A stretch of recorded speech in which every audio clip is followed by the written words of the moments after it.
Boa noite, irmãos, irmãs. Boa noite. É um privilégio nós podermos retornar a esse lugar santo, onde o Senhor Jesus se faz presente, é santo, não? Por isso que Pedro, na sua carta, ele diz que um dia ele, Tiago e João estiveram com o Senhor no Monte Santo. Então, onde o Senhor Jesus se faz presente, nós cremos que Ele está aqui. Ele prometeu isso, né? Onde estiver 2 ou 3, eu digo no meu nome, eu vou estar com vocês. E eu quero crer que tem mais de 2 ou 3, né? Que eu diz o nome do Senhor. Penso assim. E nós temos o privilégio também de termos recebido no primeiro dia de dezembro a escala para estar ministrando com os irmãos. O interessante é que eu estava observando na fala do Vitório com respeito ao mês de dezembro, né? A expectativa mundial, né? A respeito do nascimento do Senhor Jesus Cristo, que não é biblicamente em dezembro, né? Mas comemora ser assim. E o mundo se preocupa em trocas de presentes, né? Entre famílias, amigos, e o aniversariante mesmo não recebe nada, né? Digamos assim, de um modo geral no mundo, né? Com exceção dos crentes salvos, né? Por exemplo, nós já começamos, né? Desde o primeiro dia de hoje, a presentear o nosso Salvador com os nossos louvores, né? Claro, a Bíblia diz que Ele aspira o suave cheiro da nossa adoração. Vocês lembram muito bem de Noé quando saiu da arca, né? Lá em Gênesis capítulo 8, verso 22, diz que Noé levantou um altar, colocou sobre aquele altar os animais, né, que ele havia sacrificado, e o que aconteceu? Deus aspirou o suave cheiro daquela adoração de Noé. É isso que Ele faz quando nós sinceramente oferecemos a Ele os nossos louvores, a nossa adoração. Então nós já começamos a presenteá-lo, né, com nossos louvores e com a nossa adoração. E muito mais que isso, Deus nos deu Ele, seu Filho, de presente. Deus amou o mundo de tal maneira que deu o seu Filho unigênito para que todo aquele que nele crê não pereça, mas tenha a vida eterna. Esse é o maior presente, né? Enquanto nós nos preocupamos em presentear uns aos outros, não tem nada errado nisso, né? Mas tem nada a ver com o nascimento do Senhor Jesus Cristo. E a preocupação da igreja, eu fico pensando que deveria ser, né, de todos nós, não simplesmente o nascimento do Senhor Jesus Cristo, mas a sua volta. E é exatamente isso que eu gostaria de falar nesta noite, para alertar os irmãos. Às vezes nós ficamos preocupados, né? Está chegando, como já disse, o dia 25 de dezembro, é dia de comemoração mundial, o nascimento do Senhor Jesus Cristo. Mas o mundo fica só aí, lembrando que Jesus nasceu, mas esquece que Ele cresceu, foi até a cruz, morreu, pagou pelos nossos pecados e prometeu voltar. Então nós não precisamos nos preocupar mais com o nascimento de Cristo, sim com a sua volta, tá? Então, pensando que deve ser essa a nossa preocupação. Deus, irmãos e irmãs, Ele sempre quis estar juntinho com o seu povo. Nós vemos que, desde quando Ele chamou Abraão, para que de Abraão gerasse uma nação, Deus sempre se preocupou em chamar o seu povo para junto de si. E nós vemos isso, desde quando Ele chamou Abraão: sai da sua terra, Gênesis capítulo 12, e vai para uma terra que eu vou te mostrar. De ti eu vou fazer uma grande nação, te abençoarei, te engrandecerei o nome, tu serás uma bênção. E Abraão obedeceu. Então Deus acompanhou os passos de Abraão, sempre aparecendo a ele, fazendo promessas como essa, como o nascimento de Isaac e tantas outras. E um dia o povo desceu para o Egito, porque José já estava lá. Deus tinha preparado José. Então desceu Jacó mais 79 pessoas. de lá, então, quando eles saem, Deus prepara Moisés para tirar o seu povo lá do Egito, da escravidão. Moisés era um tipo de Cristo, né? O Senhor Deus também preparou o seu Filho para nos tirar da escravidão. Um dia nós sairemos desse mundo, como diz o apóstolo Paulo, estaremos para sempre com o Senhor. Essa é a nossa esperança, é a nossa expectativa, né? Não simplesmente comemorar o Natal, o nascimento do Senhor, mas a sua volta. É o que eu mais desejo, mais anseio, é a volta de Cristo. Eu quero crer que a igreja aqui presente também, e todos os salvos, né?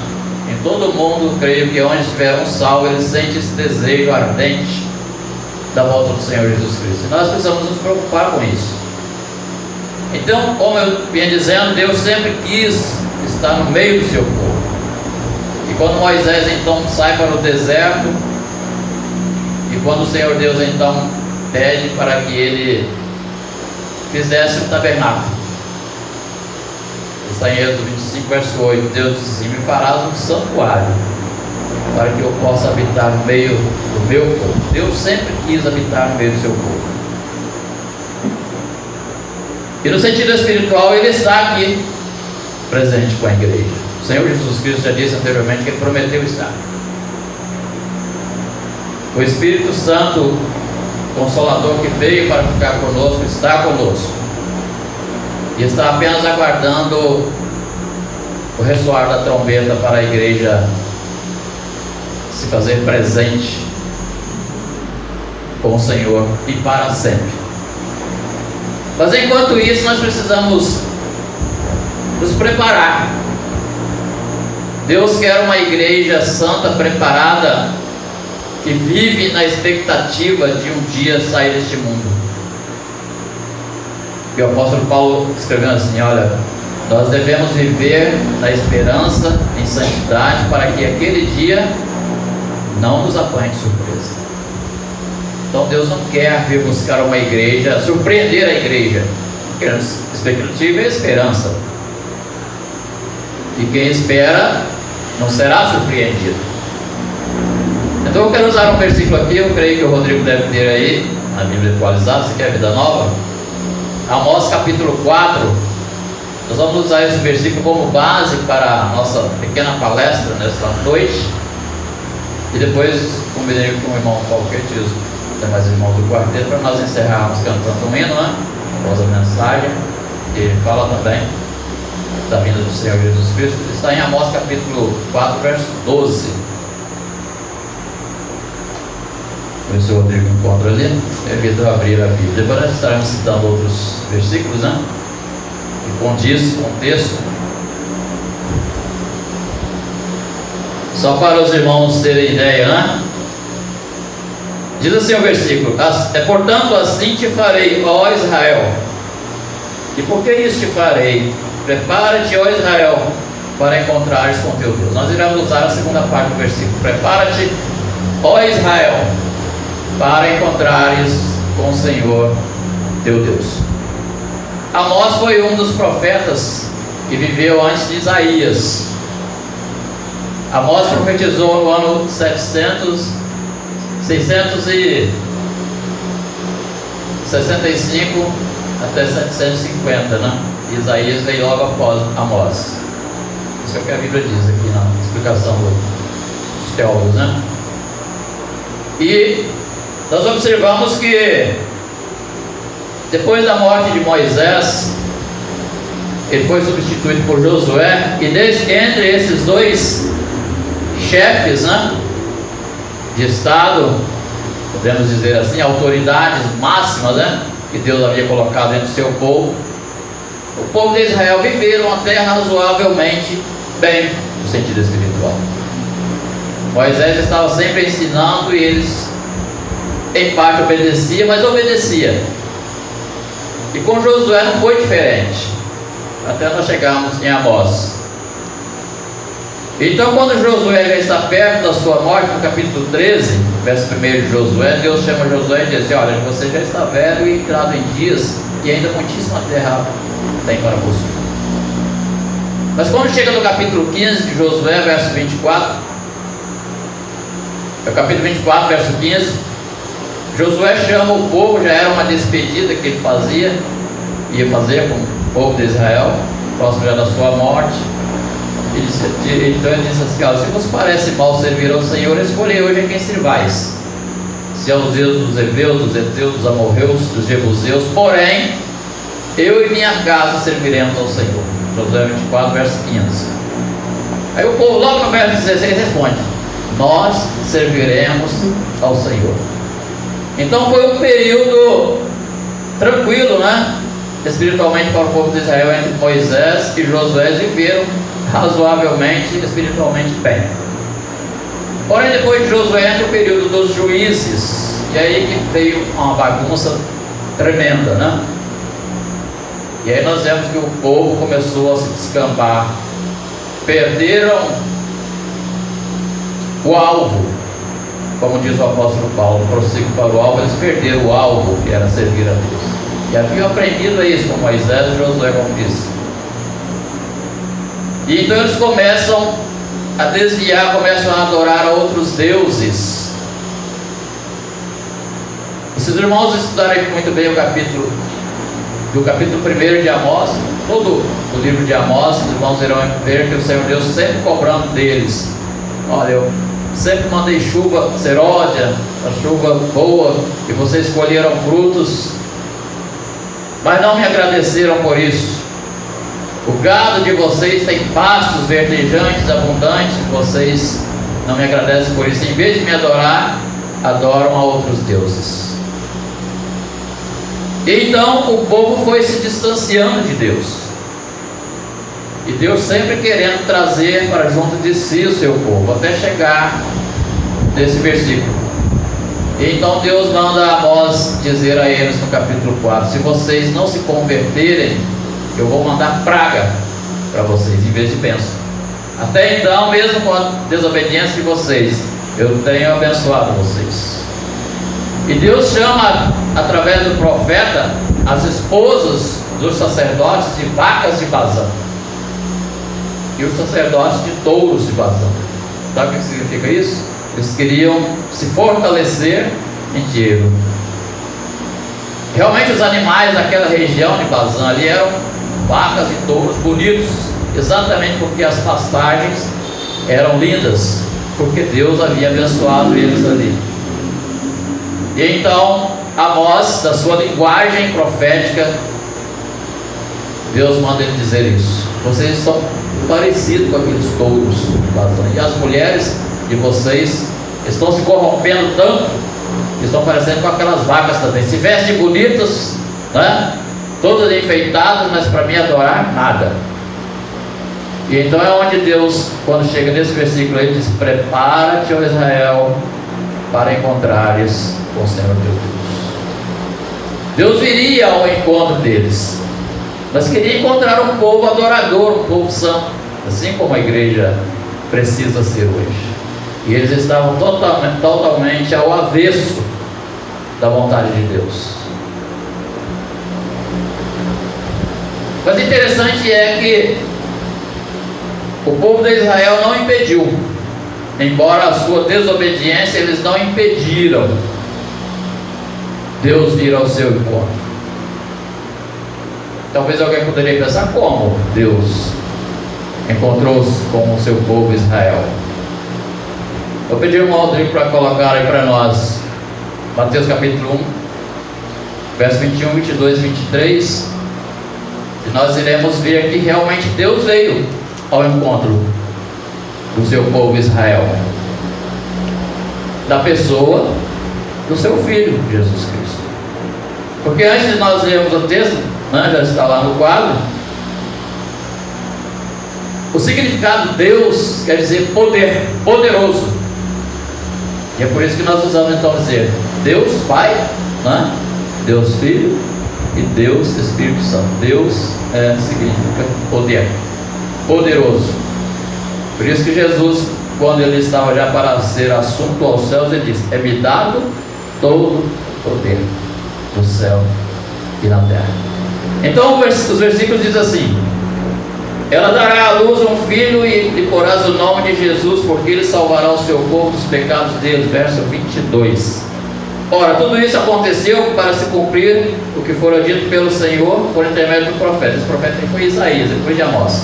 Está no capítulo 7, verso 14. Eis que a virgem conceberá e dará à luz um filho, e ele será chamado pelo nome de Emanuel, que quer dizer o quê? Deus conosco. Então, o significado de Deus significa poder. Jesus, o Filho de Deus. Então, Emanuel o profeta Isaías só colocou lá, ele será chamado de Emanuel, e encerrou por aí. O evangelista Mateus é que traduziu para nós o que significa o nome Emanuel, Deus conosco. Então Jesus, Deus, na pessoa do seu Filho, veio ao encontro de Israel. Mas o que aconteceu com o povo de Israel? Se o irmão Rodrigo quiser colocar aí, o Evangelho de João capítulo 1, verso 11. O que aconteceu? Veio para os que eram seus. Quem? Israel. Veio ou não veio Deus ao encontro de Israel? Prepara-te, ó Israel, para encontrares com o Senhor teu Deus. Jesus Cristo é o Senhor e é Deus. Veio para o que era seus, os seus não o receberam. E no verso 10, irmão Rodrigo, poder voltar um pouquinho, verso 10. O verbo estava no mundo, e o mundo foi feito por intermédio dele, mas o mundo não o conheceu. Israel não reconheceu o seu Deus, aquele que Amós profetizou, dizendo: prepara-te, ó Israel, para encontrares com o Senhor teu Deus.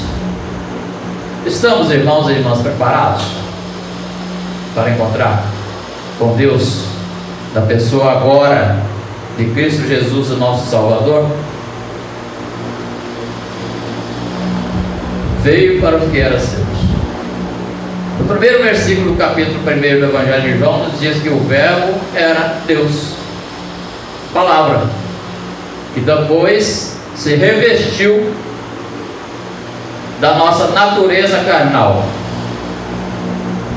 Outro versículo que, se o irmão Rodrigo quiser colocar, se não for difícil para você encontrar, é Filipenses capítulo 5, verso 5 e 6, que diz, é Filipenses capítulo 5, capítulo 4, é verso 5, exatamente. Seja a vossa moderação conhecida de todos os homens, perto está o Senhor, é isso aí? Vê o verso 6. Não é esse, não é Filipenses capítulo 5 mesmo. Não, Filipenses capítulo 2, desculpa. É Filipenses capítulo 2, versos 5 e 6, que diz: de sorte que haja em vós o mesmo sentimento que houve também em Cristo Jesus, que sendo igual a Deus, não teve por usurpação ser igual a Deus. Então, Deus e Cristo eram e são deuses, poderosos. É isso aí, Filipenses capítulo 2, desculpa. Então nós vemos que, só para provar aí que esse Deus que Amós estava dizendo que Israel deveria se preparar para encontrar com ele, não seria Deus o Pai. Porque no Evangelho de João ele diz assim: ninguém jamais viu a Deus em sua essência e glória. Então ele envia o seu Filho como homem, para que os homens pudessem ver Deus na pessoa de seu Filho, Jesus Cristo. Então por isso que o Evangelho de João diz que ele veio para os que eram seus. E Jesus cansou de falar isso no Evangelho de João: eu e o Pai somos um. E eles reprovavam ele constantemente. Eu e o Pai somos um, em poder. O Pai e o Filho são deuses em poder, são poderosos. Por isso que Jesus, eu repito o que eu disse anteriormente: é-me dado todo o poder no céu e na terra, onde ele estava pronto para ser assunto aos céus. Mas o interessante é que, assim como foi pedido a Israel para que se preparasse para encontrar com Deus, e eles não se prepararam, e até hoje não estão preparados para encontrar com Deus, na pessoa de Cristo.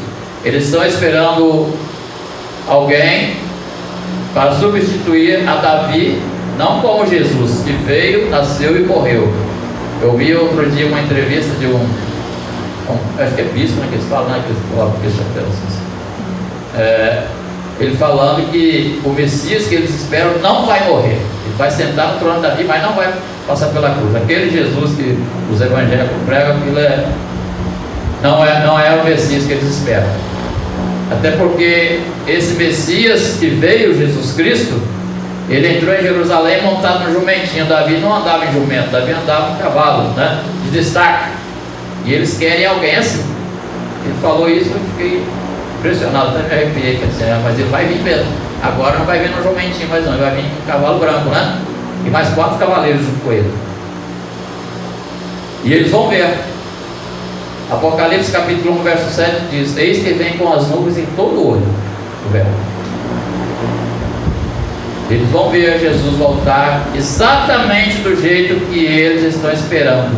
Só que ele já veio, não o reconheceram, voltou para a glória e vai vir segunda vez. E Hebreus capítulo 9, verso 27 diz que ele aparecerá a segunda vez sem pecado aos que o aguardam para a salvação. Pois bem, irmãos, então que nós possamos viver nessa esperança, né?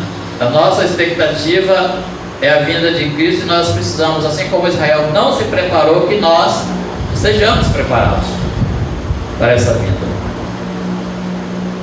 O apóstolo Paulo, se o irmão Rodrigo quiser colocar aí, Romanos capítulo 3, verso 11, o apóstolo Paulo chama a atenção da igreja primitiva, né, para que se preparassem, porque diz o apóstolo assim: eu digo isso a vós outros que conheceis o tempo, já é hora de vos despertares do sono, porque a nossa salvação está agora mais perto do que quando no princípio cremos. Assim como Israel esteve sempre perto de Deus, né, Deus sempre querendo estar no meio do seu povo, eles não o reconheceram, não o aceitaram. Agora é o papel da igreja fazer isso, estar se preparando dia a dia, espiritualmente, louvando a Deus, adorando a Deus, a pessoa de Cristo, para que quando Ele vier não nos apanhe de surpresa.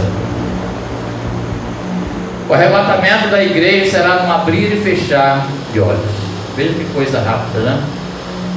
E o Senhor Jesus, lá no capítulo 24 de Mateus, ele diz: assim como o relâmpago sai do Oriente e se mostra no Ocidente, assim também será a vinda do Filho do Homem. Ele está falando do arrebatamento da igreja.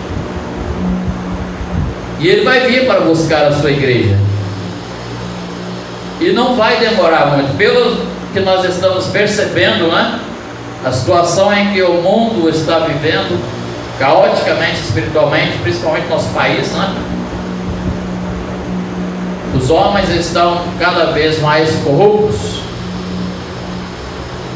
como Amós chamou, né, os sacerdotes, entre aspas, religiosos, de touros de Bazã, né?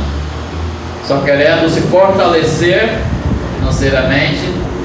Mas graças a Deus que no meio dessa confusão toda tem uma igreja santa, pura, que procura servir ao Senhor. Se o irmão Rodrigo quiser colocar aí Hebreus capítulo 10, verso 37 até o 39, salvo engano, os irmãos irão ver que falta muito pouco, né, para a vinda de Cristo. Diz um texto lá que resta um pouquinho de tempo, e aquele que há de vir virá e não tardará. Todavia o meu justo viverá pela fé, e se retroceder dele não se compraz a minha alma. Deus não deseja que nós nos arredamos, né? Que nós nos afastemos da sua presença, que o mundo não venha nos atrair, tirar a nossa atenção, o nosso foco do alvo que é Cristo. Por isso que Paulo, lá em Filipenses 3, verso 14, ele diz: prossigo para o alvo, para o prêmio da soberana vocação de Deus em Cristo Jesus. Que seja essa a nossa atitude, nosso desejo sempre, de estar sempre seguindo a Cristo, né? E o restante do versículo diz: nós, porém, não somos dos que retrocedem para a perdição, mas somos, entretanto, da fé para a conservação da alma. Assim como foi Abraão, o herói da fé, né? Às vezes nós chamamos de pai da fé, mas o pai da fé é Deus, né? O Senhor Jesus Cristo, né? Ele, Jesus, escritor da carta aos Hebreus, que Ele é o consumador, né? E autor, consumador da nossa fé. Então Ele é que é o pai, o criador. Pai é quem cria. Abraão foi um servo tanto quanto nós precisamos ser. Por isso que Paulo diz lá em Romanos 1,16, 17, salvo engano, o justo viverá pela fé. E aqui o escritor da carta aos Hebreus também repete isso, né? O justo viverá pela fé.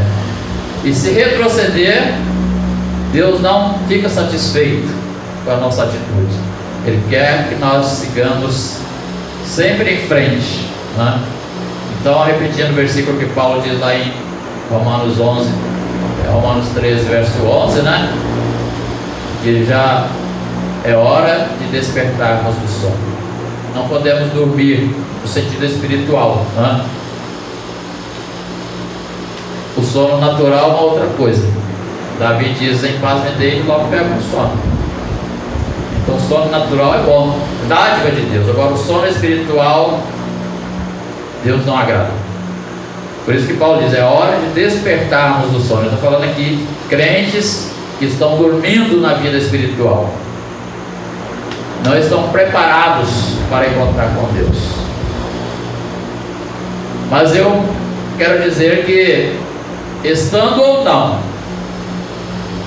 quem quer que seja preparado, Jesus vai voltar. Queira você estar preparado ou não, Jesus vai voltar. Isso não vai impedir que Ele volte. Como não impediu? Israel não se preparou. Deus disse que viria. Prepara-te, porque eu vou encontrar, para que vocês encontrem comigo. Eles não se prepararam e não impediu que Deus, na pessoa de Cristo, viesse. E Ele veio, Jesus Cristo. E quando Ele dizia então: meu Pai é Deus, os judeus reprovavam: como dizes tu que é filho de Deus? Jesus dizia: eu e o Pai somos um. Como pode ser isso?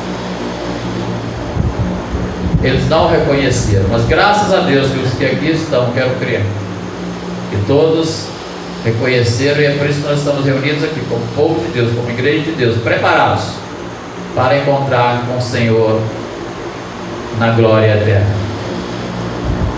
Ainda que o mundo ache demorado, Pedro escreveu isso, né?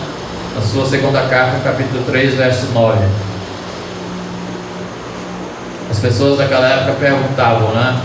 Onde está a promessa da sua vinda? Desde que nossos pais dormiram, as coisas estão do mesmo jeito.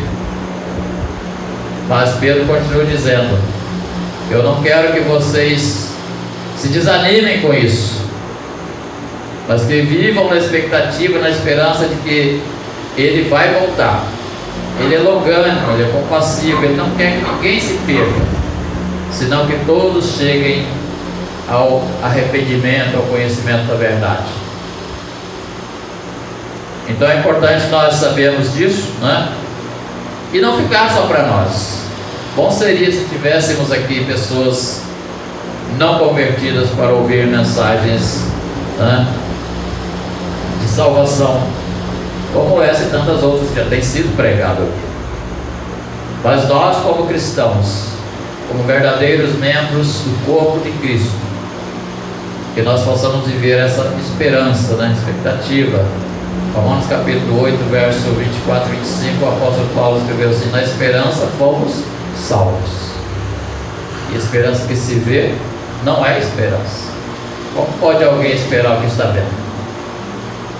Mas, se não vemos o que esperamos, com paciência aguardamos.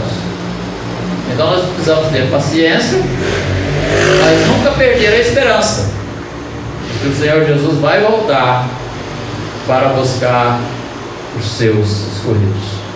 Nós somos escolhidos, nós somos eleitos. Escolhido quer dizer eleito. O apóstolo Paulo, ele escrevendo aos Efésios capítulo 1, verso 3 em diante, diz: bendito Deus e Pai de nosso Senhor Jesus Cristo, que nos tem abençoado com toda sorte de bênçãos espirituais nas regiões celestiais em Cristo, e nos escolheu nele antes da fundação do mundo, para sermos santos e irrepreensíveis, e em amor nos predestinou para a adoção de filhos segundo o beneplácito de sua vontade. Ele nos escolheu, fomos adotados em Cristo Jesus. É por isso que Paulo diz aos Coríntios: nós somos herdeiros de Deus e co-herdeiros com Cristo, porque Cristo é o principal herdeiro, né? Ele é o filho legítimo. Nós participamos da herança dos santos na luz, porque Cristo nos comprou. Então nós somos adotados por Deus na pessoa de Cristo. Por isso que Paulo diz co-herdeiros, né? E somos herdeiros da mesma promessa. E nós somos, irmãos, família de Deus. O apóstolo Paulo escrevendo isso em Efésios capítulo 2, verso 19, né? Ele diz: agora vós sois como cidadãos dos santos e sois da família de Deus. Nós somos a família de Deus, a igreja é a família de Deus. Ele falando assim de uma igreja universal, né? Aqui nós somos parte dessa família.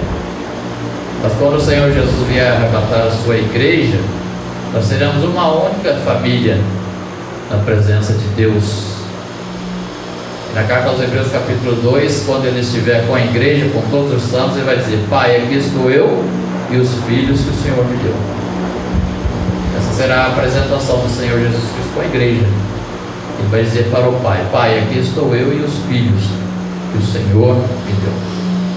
Que Deus em Cristo nos abençoe e nos ajude, para que nós possamos continuar vivendo nessa expectativa, nessa esperança, né? Nesta fé, neste amor, como diz o apóstolo Paulo em 1 Coríntios 13, né? Nós possamos viver na esperança, na fé, na esperança e no amor, até a vinda gloriosa do Senhor Jesus Cristo, para buscar a sua igreja.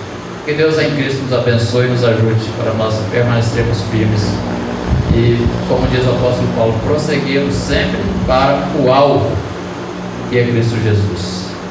E que estejamos, irmãos, sempre preparados, não como o povo de Israel que foi avisado: prepara-te, ó Israel, para encontrar com Deus.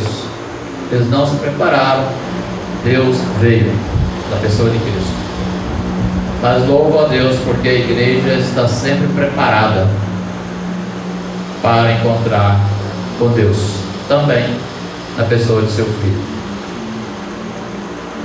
O apóstolo Paulo diz que ao ressoar da última trombeta, os que morreram em Cristo na esperança da vida eterna ressuscitarão primeiro. Depois nós, vivos que ficarmos, seremos transformados e assim estaremos para sempre com o Senhor, né?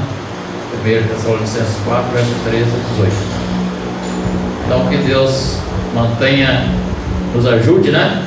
A manter em nossos corações a chama do amor, da fé, da esperança, do poder do Espírito Santo na nossa vida, que nós possamos sempre viver uma vida que agrada ao Senhor. Amém?